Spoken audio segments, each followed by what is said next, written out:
Iga Swiatek falls again as new WTA rankings announced ahead of Wimbledon as Qinwen Zheng gets boost.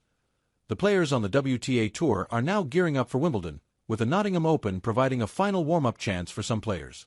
It's been a frantic period for the players, with the French Open being won by Coco Gauff, who defeated Aryna Sabalenka in the final at Roland Garros.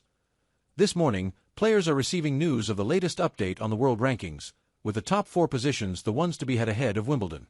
Players will want to avoid other members of the top 4 before the semi-final stage, and with that in mind, there is positive news for Qinwen Zheng. However, Iga Swiatek won't like what she's seeing this morning. New WTA rankings announced ahead of Wimbledon. Zheng reached the semi-final at Queen's last week, defeating Emma Raducanu along the way, before losing to Amanda Anisimova. The 22-year-old managed to reach the last 8 at the French Open before losing to Sabalenka, and it does feel as though she's close to a maiden Grand Slam. Zheng's form of late appears to have handed her a huge boost ahead of Wimbledon, with the player now edging into the top 4.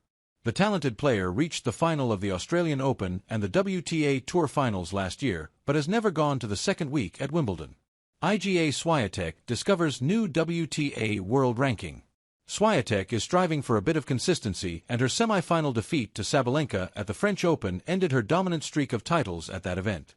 Now, she will go into Wimbledon clinging on to her place in the world's top 10, with her form in 2025 doing little to help her ranking. As the saying goes, however, form is temporary and class is permanent, with Swiatek more than capable of going all the way at Wimbledon. The new ranking won't help her cause, but perhaps there is a chance now for her to slip under the radar and catch some of the top players cold at Wimbledon.